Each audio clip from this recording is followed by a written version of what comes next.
I found my husband of 25 years with his tongue down another woman's throat in our own guest bathroom at our own anniversary party, surrounded by 50 of our closest friends and family members.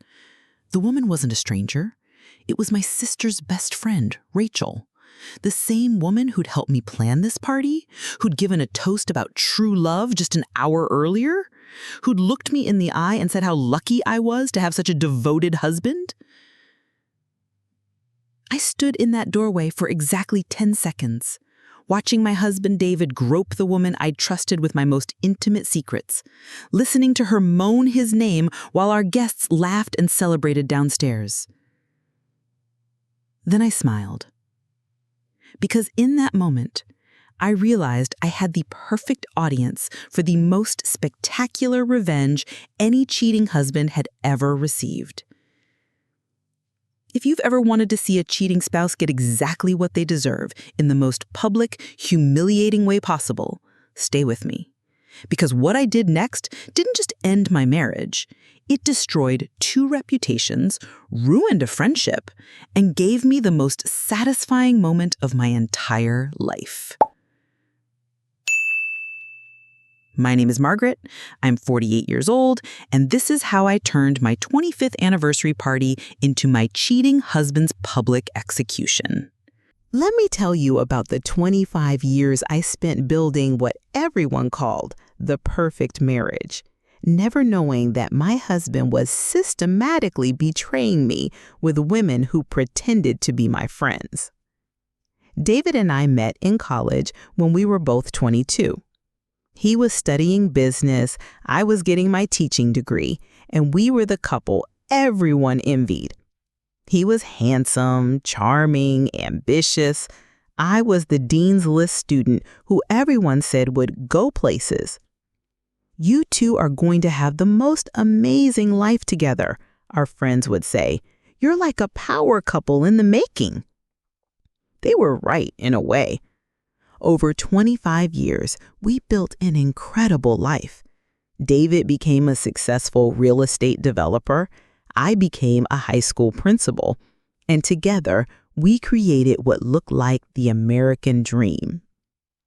We had a beautiful home in the best neighborhood, took exotic vacations, hosted legendary dinner parties, and were active in our community. David served on the city council, I was on the school board, and we were the couple other couples looked up to. How do you two make it look so easy? Friends would ask. 25 years and you still act like newlyweds? I thought we did act like newlyweds. David was attentive, romantic, and generous. He brought me flowers every Friday, remembered every anniversary and birthday, and told me he loved me every single day. I'm the luckiest man alive, he'd tell people at parties. Margaret is everything a man could want in a wife. I believed him. Why wouldn't I? He showed me love and affection, supported my career, and seemed genuinely happy with our life together. But what I didn't know was that David had been having affairs for over a decade. Not random hookups or one-night stands, but calculated, ongoing relationships with women in our social circle, women I considered friends. The pattern was always the same. David would identify a woman who was vulnerable, recently divorced, having marital problems, or struggling with self-esteem issues. He'd offer support, friendship, and eventually romance, all while maintaining his image as the devoted husband. Rachel Morrison was just his latest conquest. Rachel had been my sister Linda's best friend since college. She'd been through a bitter divorce 2 years earlier and had been struggling to rebuild her life. I'd tried to be supportive, including her in our social events and encouraging her to get back out there. "You're such a good friend," Rachel would tell me. "I don't know what I'd do without you and David's support." David's support. I thought he was just being kind to my sister's friend. I had no idea he was sleeping with her. The affair had been going on for 8 months by the time of our anniversary party. 8 months of Rachel coming to our house for dinner, joining us for weekend trips, and pretending to be my friend while she was sleeping with my husband. I think Rachel is finally getting her confidence back, I told David just weeks before the party. She seems so much happier lately. She does seem to be glowing, David had replied with a straight face. Now I knew why she was glowing. The anniversary party was my idea. I wanted to celebrate 25 years of marriage with the people who mattered most to us. I spent weeks planning every detail: the menu, the decorations, the guest list, the speeches. This is going to be such a beautiful celebration, Rachel had said while helping me arrange flowers the morning of the party. You and David are so inspiring. You give the rest of us hope that true love really exists. She had said this while planning to sneak upstairs and make out with my husband in our guest bathroom. The party was everything I'd hoped for. Our house was full of laughter, love, and celebration. Friends shared stories about our relationship, family members gave touching toasts, and everyone seemed genuinely happy to be there. 25 years and still going strong, my brother had said during his toast. Margaret and David proved that some people really do find their soulmate. David had given his own speech, talking about how grateful he was for our life together and how much he loved me. Margaret is my best friend, my partner, and the love of my life. I can't imagine my life without her. The crowd had applauded, and I had felt so lucky to have a husband who could express his love so beautifully in front of our friends and family. An hour later, I found him with his hands all over another woman. I'd gone upstairs to get more wine from our bedroom closet where we kept the good bottles. As I walked past the guest bathroom, I heard voices, a man and woman talking in hushed, intimate tones. I thought maybe someone was feeling sick and their spouse was helping them. I was about to knock and ask if everything was okay when I heard David's voice say, "God, I've been wanting to do this all night." Then I heard Rachel's voice, "I know, baby. It's been torture watching you play the devoted husband downstairs." My heart stopped. I pushed the door open slightly and saw them locked in a passionate embrace. David's hands under Rachel's dress, her fingers tangled in his hair. That's when I realized that my perfect marriage had been a perfect lie, and my perfect anniversary party was about to become the perfect opportunity for revenge. What I discovered will make your blood boil. Sometimes the most devastating betrayals happen in the most sacred spaces, and watching my husband defile our home with my sister's best friend would transform me from a trusting wife to a woman with nothing left to lose. I stood in that doorway for exactly 10 seconds, but in those 10 seconds, my entire world shifted. The woman who had spent 25 years being the perfect wife, the supportive partner, the gracious hostess, died in that bathroom doorway. What emerged was someone I'd never been before. Someone who was done being nice, done being understanding, done protecting other people's feelings at the expense of my own dignity. "I've missed you so much," Rachel was whispering to my husband. "These family events are torture when I can't touch you." "I know, baby, but we have to be careful. Margaret can't ever find out." Margaret can't ever find out. I almost laughed at the irony.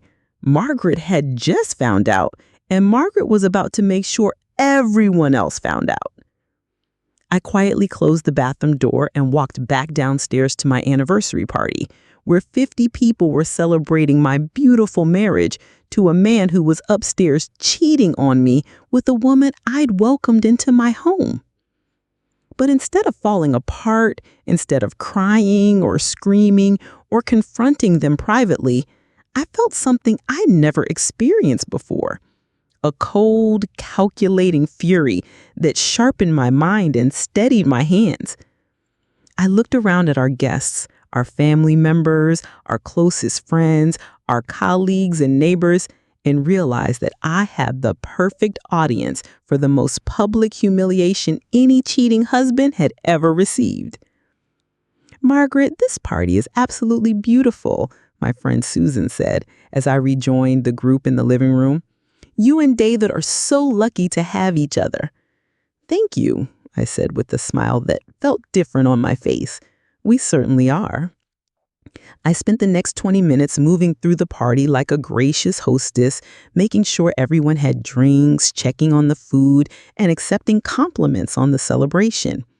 But inside, I was planning.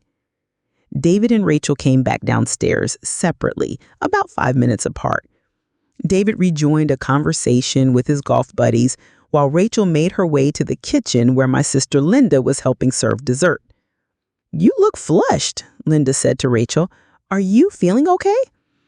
"Just a little warm," she replied. "It's such a lovely party." I watched this exchange from across the room, marveling at how easily they both lied. David was laughing with his friends as if he hadn't just been groping another woman upstairs. Rachel was helping serve cake as if she hadn't just been betraying her best friend's sister. They thought they'd gotten away with it. They thought their secret was safe. They were wrong. I waited until everyone had gathered in the living room for the final toast of the evening. This was the moment I'd planned for the big finale, a speech thanking everyone for celebrating with us and reflecting on 25 years of marriage. "Everyone, if I could have your attention," I said, standing in the center of the room with a champagne glass in my hand, "I'd like to say a few words before the evening ends." The room quieted down, and all eyes turned to me. David was standing near the fireplace, looking handsome and relaxed. Rachel was by the kitchen door helping Linda with the cleanup. 25 years ago, I married a man I thought I knew," I began, my voice steady and clear. "I thought I was marrying someone honest, faithful, and trustworthy." David smiled at me, Probably thinking this was going to be another loving tribute to our marriage. "Over the years, I've learned so much about marriage," I continued. "I've learned about compromise, communication, and the importance of trust." Murmurs of agreement rippled through the room. Several people nodded approvingly. "I've also learned," I said, my voice getting stronger, "that some people are very good at pretending to be something they're not." David's smile faltered slightly. Rachel had stopped moving and was staring at me with a confused expression. "For example," I continued, "I've learned that some husbands can tell their wives they love them every single day while they're sleeping with other women." The room went dead silent. You could have heard a pin drop. "And I've learned that some friends can look you in the eye and call you their sister while they're betraying you in the most intimate way possible." David's face had gone white. Rachel was backing toward the kitchen door. "So, I'd like to propose a toast," I said, raising my champagne glass high, "to my husband, David, and my dear friend Rachel, who just spent the last 20 minutes in our guest bathroom showing each other just how much they care about me." The silence that followed was deafening. 50 people stood frozen, champagne glasses halfway to their lips, staring at me in shock. Then Linda dropped her plate. The crash of breaking china seemed to wake everyone up, and suddenly the room erupted in chaos. The truth was more devastating than I imagined. Have you ever watched two people's lives implode in real time? Because what happened in my living room after I exposed David and Rachel's affair was the most satisfying destruction I've ever witnessed. The silence after my toast lasted exactly 3 seconds. Then Linda screamed. "What?" she shrieked, spinning around to stare at Rachel. "What did she just say?" Rachel's face had gone from flushed too gray in an instant. Linda, I can explain. You were in the bathroom with my sister's husband? It's not what it sounds like. At their anniversary party? David tried to take control of the situation. Everyone, please calm down. Margaret is obviously upset about something. Upset? I laughed, and the sound was sharp enough to cut glass. David, I'm not upset. I'm liberated. I turned to address the room full of shocked faces. I apologize for the dramatic revelation, but I thought you all deserved to know the truth about the marriage you've been celebrating tonight. My brother stepped forward. Margaret, what exactly are you saying? I'm saying that 20 minutes ago, I went upstairs to get more wine and found my husband with his tongue down Rachel's throat in our guest bathroom. The room erupted again. People started talking all at once, some demanding explanations, others trying to process what they just heard. That's impossible, David's mother said. David would never what? I interrupted. Cheat on his wife? Because I have news for you, Helen. Your son has been cheating on me for years. This wasn't entirely true. I didn't know about the years of affairs yet, but my instincts told me this wasn't Rachel's first time, and David's reaction confirmed it. Margaret, you're being hysterical, David said, trying to sound calm and reasonable. You obviously misunderstood what you saw. Misunderstood? I pulled out my phone. Well, let me clear up any misunderstanding. I'd done something while they were upstairs that I'd never done before in my life. I'd taken photos. When I heard them in the bathroom, I'd quietly opened the door wider and snapped several pictures with my phone before closing it again. Would you like to see what I misunderstood? I asked, holding up my phone. David lunged toward me. Margaret, don't. But I was already showing the photos to my brother, who was standing closest to me. His face went from confusion to disgust to rage in about 2 seconds. You son of a bitch, he said to David. At your own anniversary party? The photos started making their way around the room. I watched as our friends and family members saw the evidence of David's betrayal. Him with his hands all over Rachel, her with her arms around his neck, both of them clearly in the middle of a passionate encounter. Oh my God, Susan gasped when she saw the photos. Margaret, I'm so sorry. Don't be sorry for me. Be sorry for them. Because their lives are about to get very complicated. Rachel was crying now, mascara running down her face. Margaret, please, let me explain. Explain? What? How you've been sleeping with my husband while pretending to be my friend? How you helped me plan this party while you were planning to sneak upstairs and make out with him? How you gave a toast about true love while you were destroying mine? It's not like that. Then what is it like, Rachel? Please, enlighten us all. Linda was staring at her best friend with a look of pure betrayal. How long? She demanded. Linda, how long have you been sleeping with my sister's husband? Rachel looked around the room desperately, as if searching for an escape route. 8 months, she whispered. 8 months? You've been coming to family dinners, sleeping in my guest room, crying to me about your divorce, and the whole time you were sleeping with David? I didn't mean for it to happen. You didn't mean for it to happen? I stepped closer to Rachel. You didn't mean to seduce my husband? You didn't mean to lie to my face for 8 months? You didn't mean to help me plan a party celebrating the marriage you were destroying? Margaret, please. No, Rachel, you don't get to please me. You don't get to ask for my understanding or my forgiveness. You made your choice when you decided to betray me. David tried again to take control. Everyone needs to calm down. This is a private matter. Private, I laughed again. David, you made this public when you decided to cheat on me in our own home during our anniversary party. You made this public when you involved our friends and family in your lies.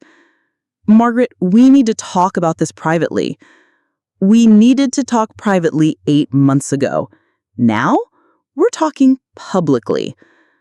I turned back to the room full of shocked faces. I want everyone to know that this marriage is over. I want everyone to know that David is a liar and a cheater.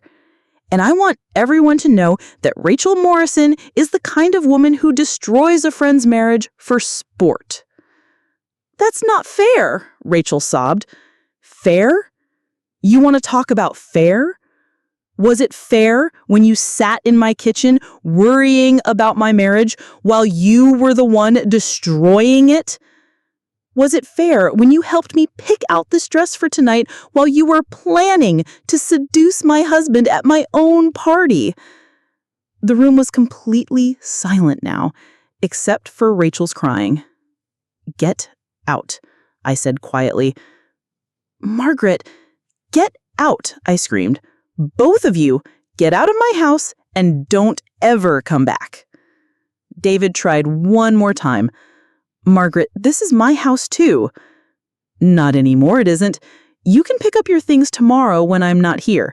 But right now, get out before I call the police and have you both arrested for trespassing. I turned to address our guests one final time.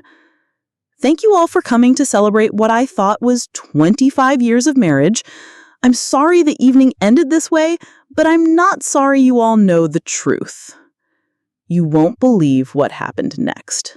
Sometimes the most satisfying revenge isn't what you plan.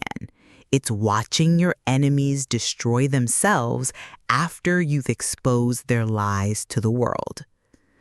The party ended in chaos.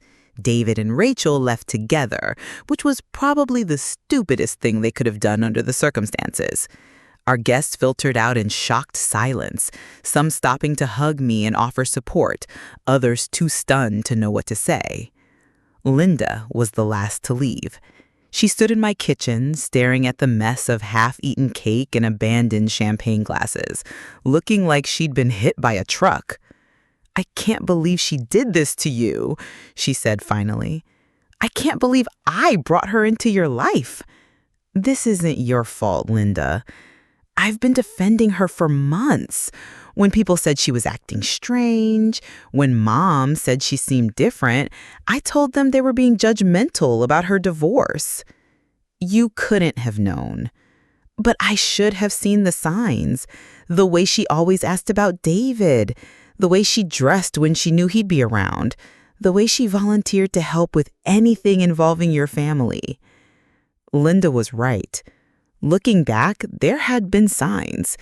Rachel's sudden interest in David's work, her questions about our marriage, her eagerness to spend time at our house. I'd interpreted it as friendship and support. Linda had seen it the same way. "What are you going to do?" Linda asked.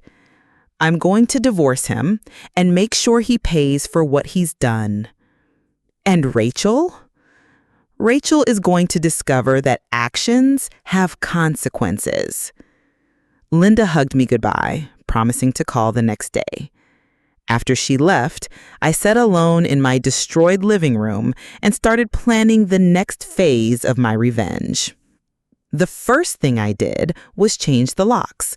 I called a 24-hour locksmith and had every lock in the house changed before midnight. David could come back for his things, but he'd have to ask permission first. The second thing I did was call my lawyer. Patricia Williams had handled our wills and estate planning for years, and she was known for being ruthless in divorce cases. "Margaret, I'm so sorry," she said when I called her at home. "I heard about what happened at the party. News travels fast in this town." "Good. I want everyone to know what kind of man David really is." "What do you want to do?" "I want to take him for everything he's worth. The house, the business, the investments, everything. And I want to make sure Rachel pays too. What do you mean? She works for the school district, doesn't she? As a substitute teacher? I think so, yes.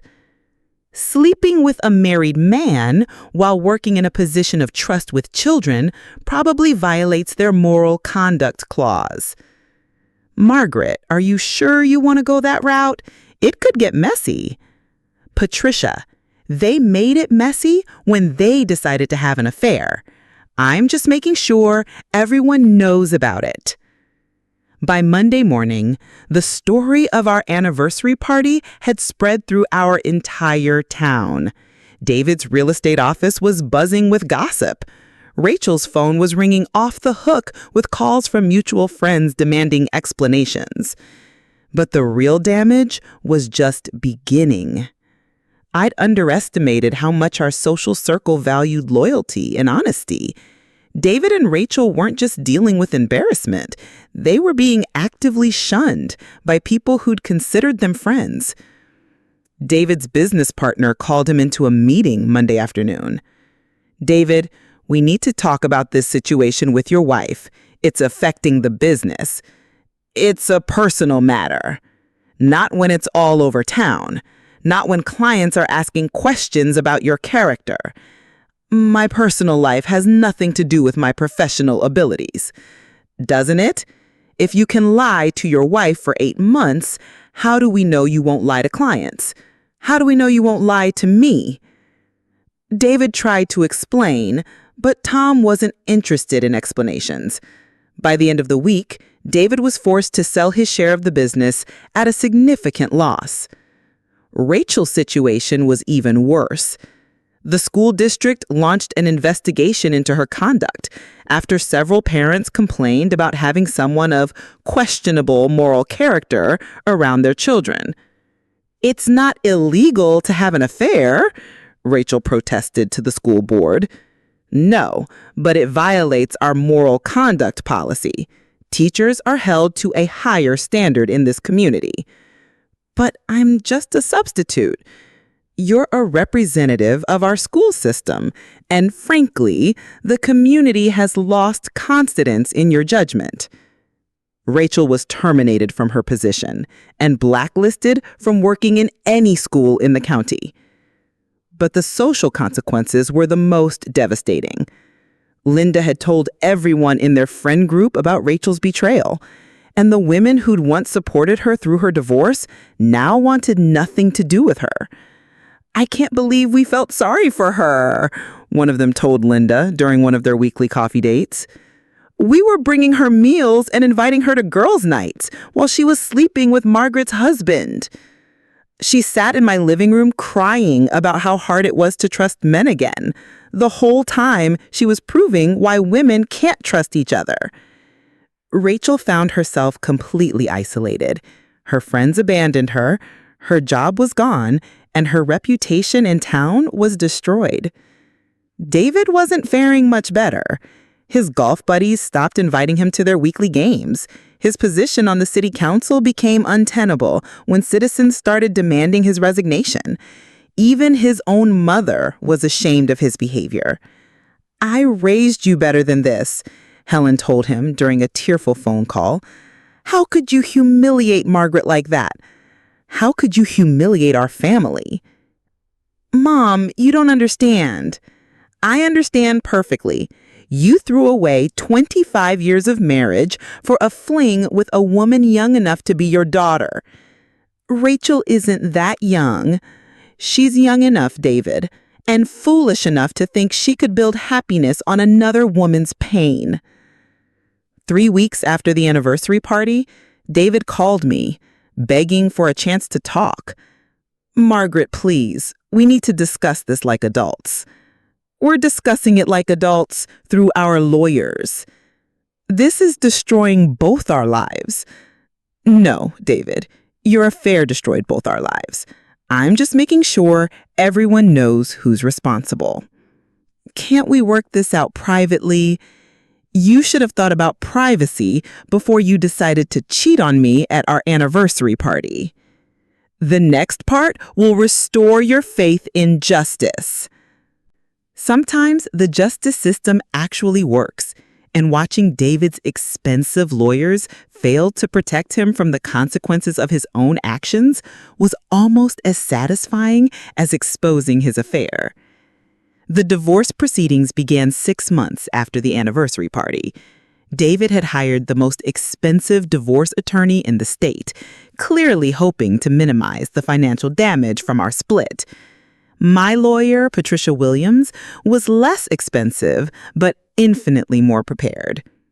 David's team is going to argue that the affair was a temporary lapse in judgment and shouldn't affect the property division. What's our response?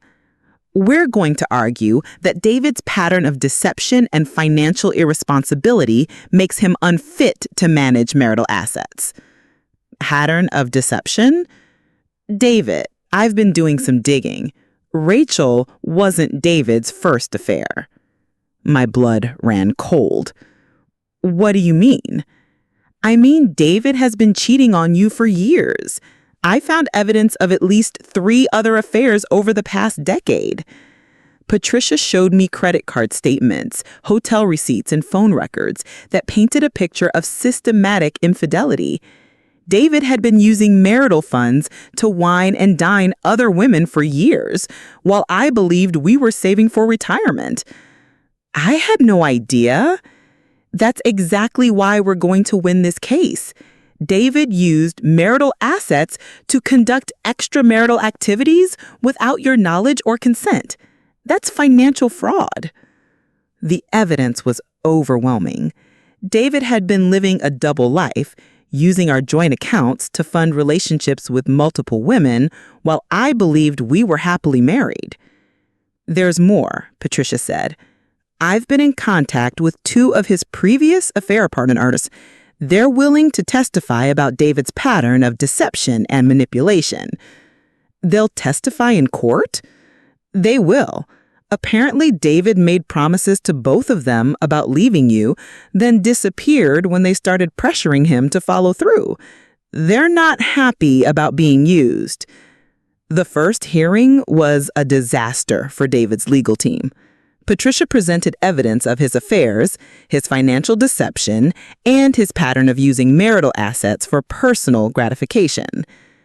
Your Honor, Patricia argued Mr. Patterson has systematically violated his fiduciary duty to his wife by using marital funds to conduct extramarital affairs. He has shown a pattern of deception and financial irresponsibility that makes him unfit to manage any significant assets. David's lawyer tried to argue that the affairs were personal matters that shouldn't affect property division. Your Honor, my client's personal relationships, while regrettable, don't constitute financial fraud. Judge Harrison wasn't buying it. Counselor, your client used marital funds to conduct affairs without his wife's knowledge. He charged romantic dinners, hotel rooms, and gifts for other women to credit cards that his wife was legally responsible for. That's not a personal matter. That's theft. The judge's preliminary ruling awarded me temporary possession of the house, primary control of our joint accounts, and spousal support of $8,000 per month while the divorce was pending. Furthermore, Judge Harrison continued, Mr. Patterson will be responsible for all legal fees incurred by both parties given his misconduct. David's face went white. He'd expected to split everything 50-50. Instead, he was looking at losing the majority of our assets and paying for the privilege. But the real victory came during the final hearing when Patricia called Rachel to testify about the affair. Ms. Morrison, Patricia said, you had an 8-month affair with Mr. Patterson while he was married to my client, correct? Yes, Rachel said quietly. During this affair, did Mr. Patterson make any promises about his marriage? He said he was going to leave Margaret. Did he give you any timeline for this? He said he was waiting for the right moment. Did he ever mention divorce proceedings? He said he was talking to lawyers about the best way to protect his assets. This was news to me. David had been planning to divorce me while I was planning our anniversary party. Did Mr. Patterson give you any gifts during your relationship? Yes. What kind of gifts? Jewelry, clothes, flowers. He took me on a weekend trip to Napa Valley. Do you know how he paid for these gifts? I assumed he used his own money. Did you know that Mr. Patterson was using credit cards that his wife was legally responsible for? Rachel's face went pale. No, I didn't know that. So you were unknowingly participating in Mr. Patterson's theft from his wife? Objection, David's lawyer called. Sustained, but the damage was done. Patricia continued her questioning, establishing that David had promised Rachel a future together while simultaneously planning to hide assets from me in the divorce. Miss Morrison, did Mr. Patterson ever discuss his financial situation with you? He said he was worried about losing everything in a divorce. Did he mention any plans to protect his money? He said he was moving some investments into accounts that Margaret didn't know about. This was the bombshell Patricia had been waiting for. David had been hiding assets in preparation for a divorce he was planning while I was planning our anniversary party. The judge was not amused. Mr. Patterson, Judge Harrison said, you've been conducting affairs, using marital funds to support those affairs, and hiding assets from your wife while she believed you were happily married. This court finds your conduct to be fraudulent and unconscionable. The final ruling gave me everything I'd asked for and more. I got the house, 75% of our investments, David's pension, and permanent alimony of $6,000 per month while the divorce was pending. Furthermore, Judge Harrison continued, Mr. Patterson will be responsible for all legal fees incurred by both parties given his misconduct. David's face went white. He'd expected to split everything 50-50. Instead, he was looking at losing the majority of our assets and paying for the privilege. But the real victory came during the final hearing when Patricia called Rachel to testify about the affair. Ms. Morrison, Patricia said, you had an 8-month affair with Mr. Patterson while he was married to my client, correct? Yes, Rachel said quietly. During this affair, did Mr. Patterson make any promises about his marriage? He said he was going to leave Margaret. Did he give you any timeline for this? He said he was waiting for the right moment. Did he ever mention divorce proceedings? He said he was talking to lawyers about the best way to protect his assets. This was news to me. David had been planning to divorce me while I was planning our anniversary party. Did Mr. Patterson give you any gifts during your relationship? Yes. What kind of gifts? Jewelry, clothes, flowers. He took me on a weekend trip to Napa Valley. Do you know how he paid for these gifts? I assumed he used his own money. Did you know that Mr. Patterson was using credit cards that his wife was legally responsible for? Rachel's face went pale. No, I didn't know that.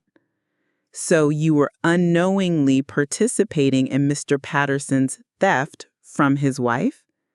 Objection, David's lawyer called. Sustained, but the damage was done. Patricia continued her questioning, establishing that David had promised Rachel a future together while simultaneously planning to hide assets from me in the divorce. Ms. Morrison, did Mr. Patterson ever discuss his financial situation with you? He said he was worried about losing everything in a divorce. Did he mention any plans to protect his money? He said he was moving some investments into accounts that Margaret didn't know about. This was the bombshell Patricia had been waiting for. David had been hiding assets in preparation for a divorce he was planning while I was planning my anniversary party. The judge was not amused.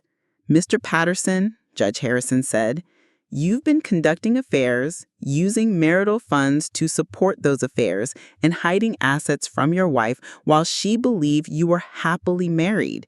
This court finds your conduct to be fraudulent and unconscionable. The final ruling gave me everything I'd asked for and more. I got the house, 75% of our investments, David's pension, and permanent alimony of $6,000 per month while the divorce was pending. Furthermore, Judge Harrison continued, Mr. Patterson will be responsible for all Mrs. Patterson's legal fees, which total $47,000. As we left the courthouse, David tried one last time to appeal to me. Margaret, this is vindictive. You're destroying my life. No, David, you destroyed your own life when you decided to cheat on me at our anniversary party. I'm just making sure you pay the consequences. I'll never be able to afford the alimony payments. Then you should have thought about that before you spent $50,000 of our money on other women. Patricia and I walked away from that courthouse knowing that justice had been served. David would spend the rest of his life paying for his betrayal, literally and figuratively. What happened at our family reunion will terrify every parent watching. 6 months after the divorce was finalized, I was sitting in my beautifully redecorated living room, the same room where I'd exposed David's affair, reading about his latest humiliation in the local newspaper, and I realized that sometimes the best revenge is simply living well. The newspaper article was titled, Former City Councilman Files for Bankruptcy. David's financial situation had continued to deteriorate after our divorce. Between the alimony payments, legal fees, and loss of his business, he'd been forced to declare bankruptcy. David Patterson, who resigned from the city council last year amid personal scandal, filed for Chapter 7 bankruptcy this week. Patterson cited overwhelming debt and inability to meet financial obligations following his divorce. I should have felt sorry for him. Instead, I felt satisfied. David was finally experiencing the consequences of his choices. Rachel's situation was even worse. Unable to find work in education and ostracized by our social circle, she'd been forced to move back in with her elderly parents in another state. I heard Rachel is working at a grocery store in Iowa, Linda told me, during one of our weekly coffee dates, living in her childhood bedroom at age 30. How do you know? Her cousin posted about it on Facebook. She's asking people to pray for Rachel's difficult transition. What kind of difficult transition? Apparently, she's having trouble adjusting to the consequences of her actions. I didn't feel sorry for Rachel either. She'd made her choices, and now she was living with them. Meanwhile, my own life had transformed in ways I never could have imagined. The divorce settlement had left me financially secure for the rest of my life. I'd retired early from my position as principal and was pursuing interests I'd neglected during my marriage. You look 10 years younger, my friend Susan told me. Divorce agrees with you. She was right. I felt lighter, freer, more myself than I had in years. I'd started traveling, taking art classes, and volunteering for causes I cared about. I'd even started dating. I can't believe you're seeing someone already, Linda told me when I told her about Mark, the divorced father I'd met at a charity fundraiser. It's been 8 months since the divorce. I'm allowed to move on. I know, it's just, aren't you worried about trusting someone? Again? Mark isn't David. He's honest, kind, and he's been through his own divorce. He understands what betrayal feels like. Mark was everything David hadn't been. Transparent about his past, respectful of my boundaries, and genuinely interested in building something real rather than maintaining a facade. I want you to know, he told me on our third date, that I believe in complete honesty. If you ever have questions about anything, my past, my feelings, my intentions, just ask. It was refreshing to be with someone who valued truth over image. The most satisfying part of my new life was watching how our former social circle had rallied around me while completely rejecting David and Rachel. We should have seen the signs, our friend Carol told me at a dinner party. David was always a little too charming, a little too smooth. And Rachel was always asking too many questions about other people's marriages, added Susan. We thought she was just interested in finding love again, but she was actually looking for vulnerabilities to exploit. The women in our group had become fiercely protective of me and suspicious of anyone who might threaten their marriages. What David and Rachel did has made all of us more aware, Carol said. We're watching our husbands more carefully and trusting female friends less easily. That's sad, I said. It's realistic. You trusted completely, and look what happened. She was right. My experience had changed how everyone in our circle viewed marriage and friendship. David and Rachel's betrayal had created ripple effects that extended far beyond our divorce. But the most unexpected consequence was how the scandal had affected David's family relationships. His mother, Helen, had completely cut him off after learning about his pattern of affairs. I can't look at him the same way, she told me when she called to apologize for her son's behavior. I thought I raised him to be a man of integrity. You did your best, Helen. David's choices are his own. I want you to know that you'll always be my daughter-in-law in my heart. David may have divorced you, but I haven't.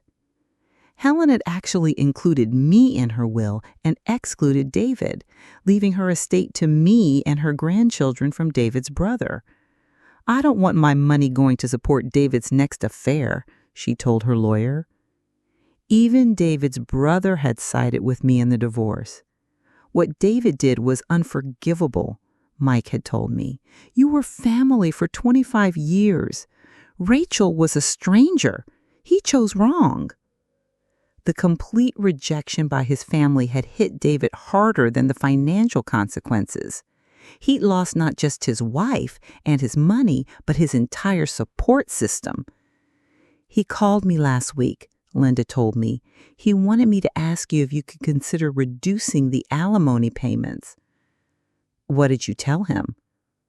I told him he should have thought about that before he cheated on you at your anniversary party. Good answer. He said he's learned his lesson and he's sorry. I'm sure he's sorry. Sorry he got caught. The truth was, I didn't care if David was sorry.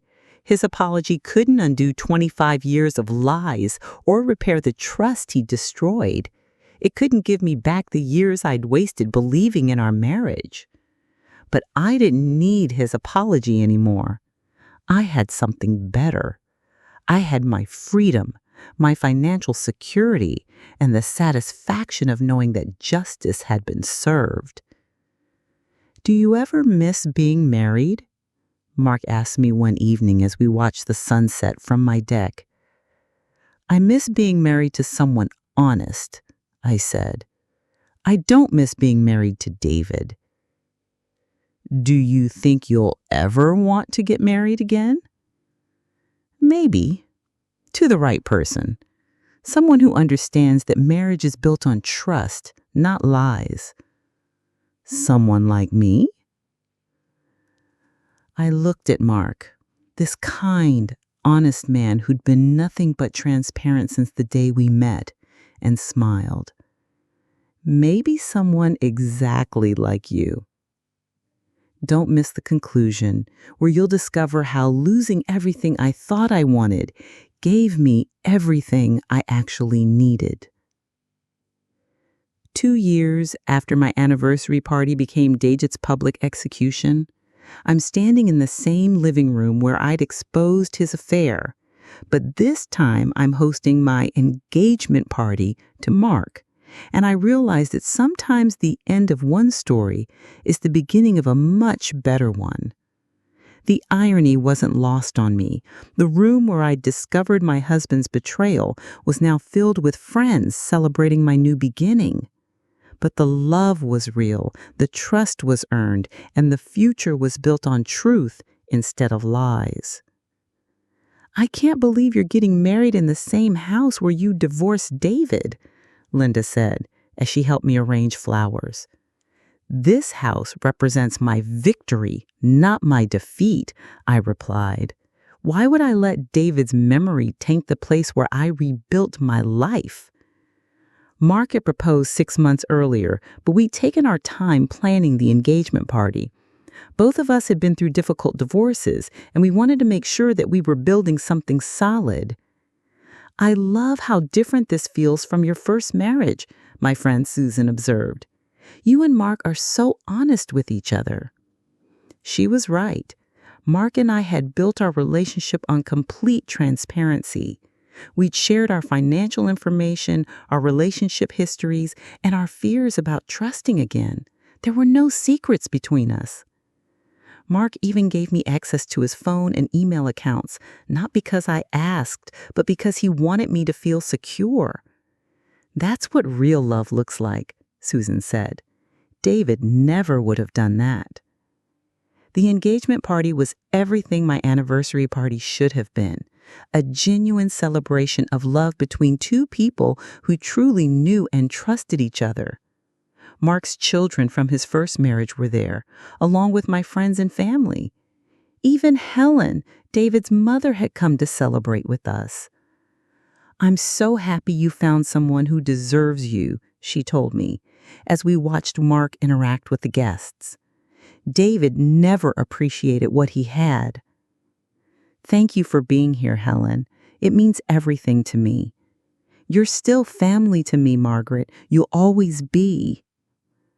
The contrast between this celebration and my anniversary party was stark. 2 years ago, I was surrounded by lies and betrayal. Tonight, I was surrounded by people who genuinely cared about my happiness.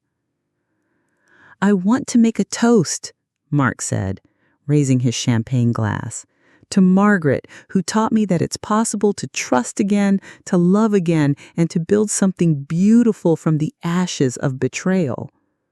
The room erupted in applause, and I felt tears of joy instead of tears of pain.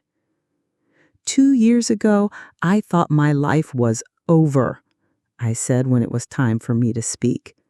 I thought David's betrayal had destroyed everything I'd worked for. But I was wrong. His betrayal freed me to find something real. I looked around the room at the faces of people who'd supported me through the darkest period of my life. You all witnessed the worst night of my marriage, I continued. Tonight, you're witnessing the beginning of the best relationship of my life. As the evening wound down, I reflected on how much it changed since that terrible anniversary party. David was still struggling financially and socially. He'd moved to another state, trying to rebuild his life away from the scandal, but his reputation had followed him. His new business ventures had failed, and he was still paying alimony that he could barely afford. I heard David tried to get the alimony reduced again, Linda told me. Patricia said the judge denied his request. Apparently his financial problems are considered self-inflicted. Good. He made his bed. Rachel had fared even worse. Her attempt to start over in Iowa failed there when her past caught up with her. Someone from our town had relatives in her new community, and word had spread about her role in breaking up my marriage. She can't escape what she did, Linda said. People talk, and her reputation follows her everywhere. I didn't take pleasure in their continued struggles, but I didn't feel sorry for them either. They made choices that had consequences, and those consequences were ongoing.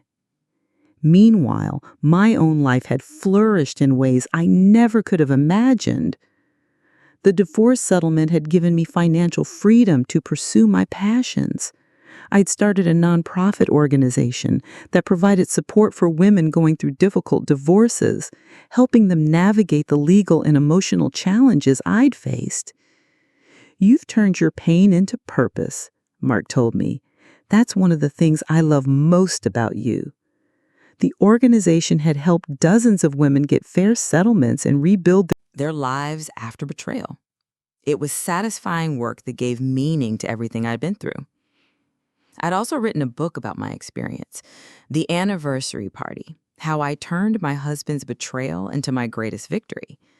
It had become a bestseller, resonating with women who'd experienced similar betrayals. Your story gives hope to women who think their lives are over after divorce, my editor had told me. You show them that the end of a bad marriage can be the beginning of a great life. The book had led to speaking engagements across the country. I'd become an advocate for women's rights in divorce proceedings and an expert on recognizing and dealing with infidelity. Margaret has turned her personal tragedy into a platform for helping others. The introduction to my latest speaking engagement had read, "Her story proved that the best revenge is living well." But the most meaningful change was in my relationship with Mark. We'd built something together that was everything my marriage to David hadn't been: honest, equal, and based on genuine love rather than image management. "I never thought I could trust someone completely again," I told Mark as we cleaned up after the engagement party. "But you've shown me what real partnership looks like." "We've shown each other," he corrected. "You've taught me that it's possible to be vulnerable without being weak, to be open without being naive." As we turned off the lights in the living room where my old life had ended and my new life had begun, I thought about the journey that had brought me here. David's betrayal had been devastating, but it had also been liberating.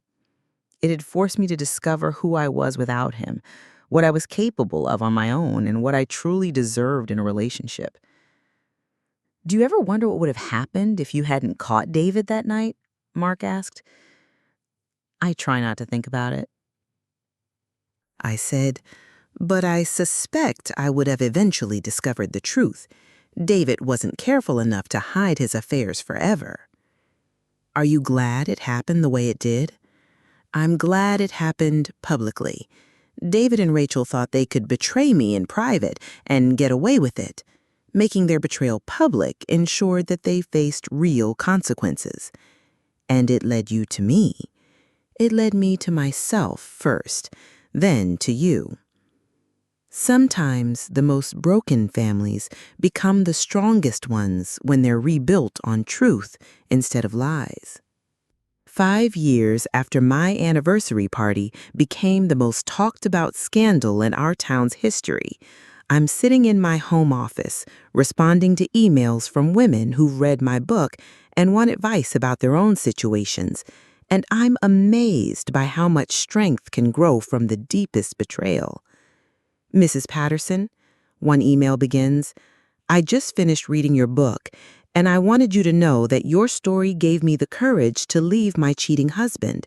Like you, I discovered his affair at a family event, and like you, I decided to expose him publicly rather than suffer in silence. Thank you for showing me that I didn't have to protect his reputation at the expense of my own dignity." These emails arrive daily now. Women who've found strength in my story, who've learned that they don't have to accept betrayal quietly, who've discovered that the end of a bad marriage can be the beginning of a great life. Mark and I have been married for 3 years now, and our relationship continues to be everything my first marriage wasn't.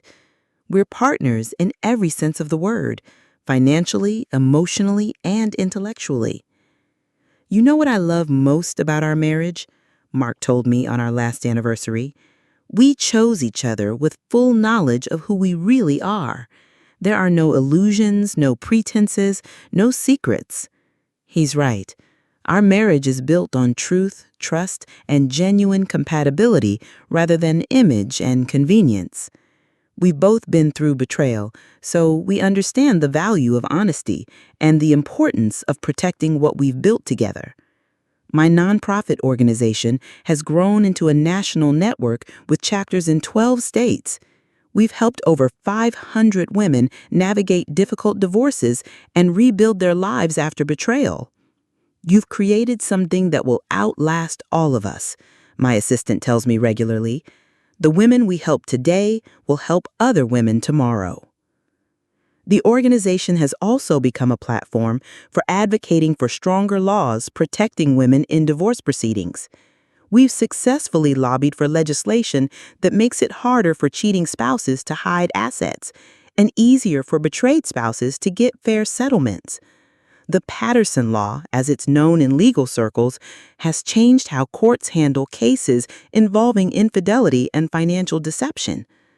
David's betrayal has literally changed the legal landscape for divorced women across the country.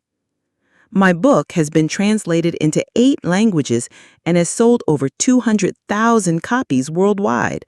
The success has given me a platform to speak about women's empowerment, the importance of financial independence, and the strength that can come from surviving betrayal. Your story resonates because it's not just about revenge, it's about transformation. You didn't just destroy your ex-husband's life, you built a better life for yourself and countless other women. But perhaps the most satisfying aspect of my new life is how completely I've moved beyond David and Rachel's betrayal. They're footnotes in my story now, not the main characters. David never recovered from the scandal. He's moved 3 times in 5 years, trying to escape his reputation. But the internet has made it impossible to completely start over. A simple Google search of his name brings up articles about our divorce and his pattern of infidelity. I heard David is working as a car salesman in Phoenix, living in a studio apartment and still paying you alimony. Good, I said without a trace of sympathy. He's paying for his choices. Do you ever feel sorry for him? I feel sorry for the man I thought I married. I don't feel sorry for the man he actually was. Rachel's life has been even more difficult. Her reputation has followed her through 3 different states, making it impossible for her to build lasting relationships or find stable employment. She tried to friend me on Facebook. I guess she's hoping to reconnect with people from her past. What did you do? I blocked her. Some bridges can't be rebuilt. Linda was right. Rachel had burned too many bridges, betrayed too many people, and caused too much pain to ever be welcomed back into our community. But I don't spend much time thinking about either of them anymore. They're part of my past, not my present or future. My present is filled with meaningful work, genuine relationships, and the kind of love I never knew was possible. Mark and I travel together, work together on charitable projects, and support each other's individual goals and dreams. You know what I love most about our marriage? Mark told me on our last anniversary. We chose each other with full knowledge of who we really are. There are no illusions, no pretenses, no secrets. He's right. Our marriage is built on truth, trust, and genuine compatibility rather than image and convenience. We've both been through betrayal, so we understand the value of honesty and the importance of protecting what we've built together. My nonprofit organization has grown into a national network with chapters in 12 states. We've helped over 500 women navigate difficult divorces and rebuild their lives after betrayal. The Patterson Law, as it's known in legal circles, has changed how courts handle cases involving infidelity and financial deception. David's betrayal has literally changed the legal landscape for divorced women across the country. My book has been translated into 8 languages and has sold over 200,000 copies worldwide. The success has given me a platform to speak about women's empowerment, the importance of financial independence, and the strength that can come from surviving betrayal. Your story resonates because it's not just about revenge, it's about transformation. You didn't just destroy your ex-husband's life, you built a better life for yourself and countless other women. But perhaps the most satisfying aspect of my new life is how completely I've moved beyond David and Rachel's betrayal. They're footnotes in my story now, not the main characters. David never recovered from the scandal. He's moved 3 times in 5 years, trying to escape his reputation, but the internet has made it impossible to completely start over. A simple Google search of his name brings up articles about our divorce and his pattern of infidelity. I heard David is working as a car salesman in Phoenix, living in a studio apartment, and still paying you alimony. Good, I said without a trace of sympathy. He's paying for his choices. Do you ever feel sorry for him? I feel sorry for the man I thought I married. I don't feel sorry for the man he actually was. Rachel's life has been even more difficult. Her reputation has followed her through 3 different states, making it impossible for her to build lasting relationships or find stable employment. She tried to friend me on Facebook. I guess she's hoping to reconnect with people from her past. What did you do? I blocked her. Some bridges can't be rebuilt. Linda was right. Rachel had burned too many bridges, betrayed too many people, and caused too much pain to ever be welcomed back into our community. But I don't spend much time thinking about either of them anymore. They're part of my past, not my present or future. My present is filled with meaningful work, genuine relationships, and the kind of love I never knew was possible. Mark and I travel together, work together on charitable projects, and support each other's individual goals and dreams. You know, I never thought I could be this happy, I told him recently. David's betrayal felt like the end of the world, but it was actually the beginning of my real life. Do you think you would have left him if you hadn't caught him that night? I don't know. I might have stayed in an unhappy marriage forever, not knowing why I felt so unfulfilled. So in a way, David did you a favor.